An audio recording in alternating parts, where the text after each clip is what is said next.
రాజ్యసభ సభ్యులు గౌరవనీయులు విఎన్ మంత్రావు గారు మాట్లాడారు. మనకి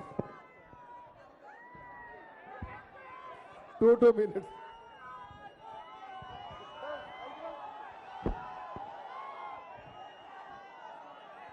ఆగు జగన్ ఆగు.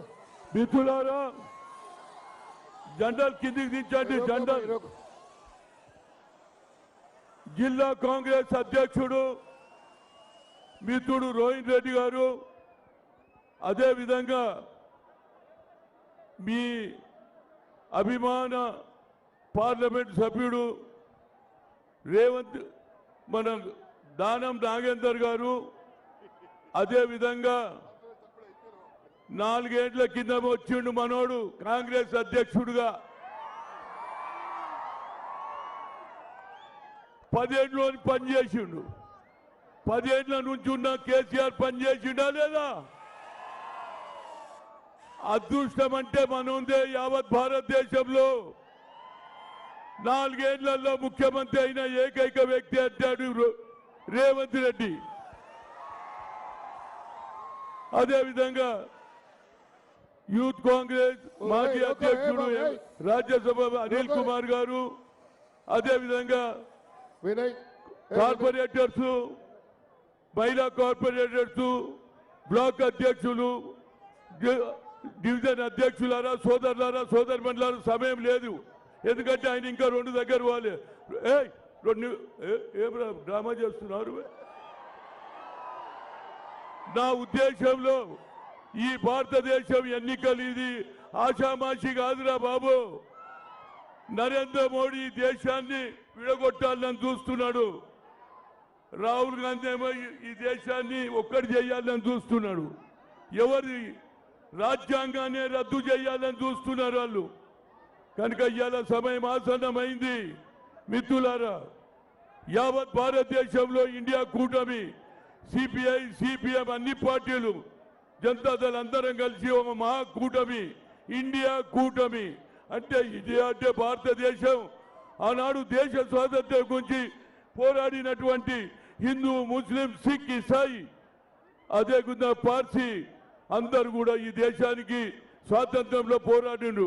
మహాత్మా గాంధీ, పండిట్ జవహర్లాల్ నెహ్రూ, సర్దార్ వల్లభాయ్ పటేల్, మౌలానా అందరు కూడా పాటుపడితే వచ్చింది. రాజ్యాంగం ఎవరు రాయాలన్నారు?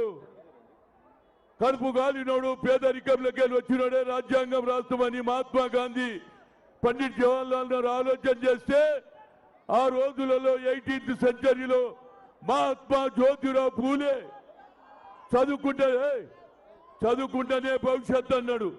చదువుకున్నాడు, బ్యారిస్టర్ అయి రాజ్యాంగాన్ని రాస్తే ఇలా రాజ్యాంగాన్ని పక్కకు పెట్టేసి కొత్త రాజ్యాంగం రాస్తా అంటున్నాడు. కనుక ఇలా అమిత్ షా ఇలా ఆదిలాబాద్లో అంటాడు ఈ ఎస్సీ ఎస్టీలకు ఏం చేసింది కాంగ్రెస్ అంటున్నారు. కానీ ఎస్సీ ఎస్టీలకు, లంబడోళ్ళకు చేసింది ఇందిరమ్మ 1972లో. నీకు అది కూడా తెలియకపోతే ఎట్లా రాబాయి? నువ్వు ఈ దేశానికి హోమ్ మినిస్టర్ అంటావు. నరేంద్ర మోడీ అబ్కి బార్ 400 కా పార్ అన్నది. ప్రియాంక ఏమన్నా తెలుసా? అబ్కి జనతా కా సర్కార్ అన్నది. అబ్కి బార్ జనతా కి సర్కార్.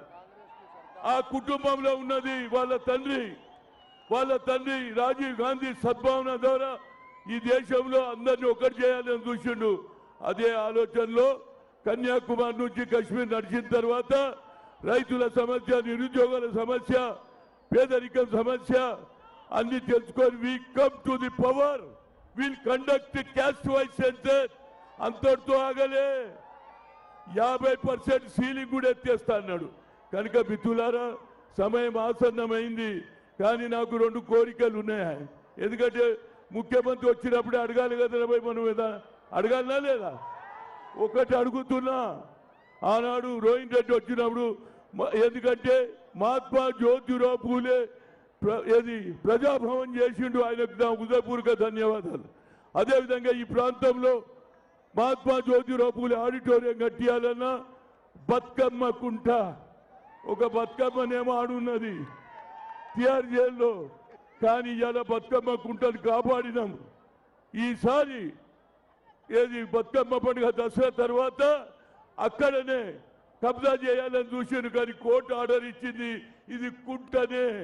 ఈసారి తప్పనిసరిగా బతుకమ్మ కుంటనే మన ఆడపడుచులు, మన అక్కలు, చెల్లెళ్ళు అక్కడనే బతుకమ్మ ఆడతారు. ఈ రెండుటికి వారు ఒప్పుకోవాలని. అదే విధంగా ఆఖరి కోరిక దీని తర్వాత చెప్ప మా నాగేందర్, ఇవాళ నాగేందర్ ఓటేస్తే ఎవరికి పోతుంది? రాహుల్ గాంధీకి పోతుంది. కిషన్ రెడ్డికి వేస్తే నరేంద్ర మోడీకి పోతుంది. కనుక ఈ జనాన్ని చూసిన తర్వాత, మీ ఉత్సాహం చూసిన తర్వాత మా వానికి రాహుల్ గాంధీ దేశానికి పేదవాళ్ళ గురించి కొట్లాడే నాయకుడు, అగ్ర కులాలకు పరిచయం చేసినటువంటి నరేంద్ర మోడీ అదాని అంబానీలకు చేస్తుండు. కనుక బలహీన వర్గాల గురించి ఆలోచన చేసే ఏకైక వ్యక్తి రాహుల్ గాంధీ. కనుక ఆయన ప్రధానమంత్రి అయితే మా నాగేందర్ను మంత్రి చేయాలి. చేస్తావా లేదా? Thank you. కేంద్రంలో మంత్రి చేయి. మావాడు ఉండాలి కదా, మీరే ఉంటే ఎట్లా? మా వాళ్ళు కూడా ఉండాలి. కనుక తప్పనిసరిగా ఒప్పుకున్నారు. ఎక్కువ చెప్పకుండా నాగేందర్ మాట్లాడతాడు. తర్వాత యా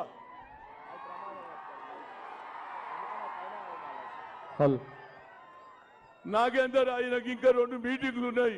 ఎక్కడ చూడు జనమే జనం రా. అక్కి बार ఎవరిదా साफ सरकार? अरे मुसलमान भाइयों, आखिरी बात बता रहा हूं, ये देश धोखे में है. मुसलमानों को हका लेने का काम कर रहे, 4% निकाल दे रहे.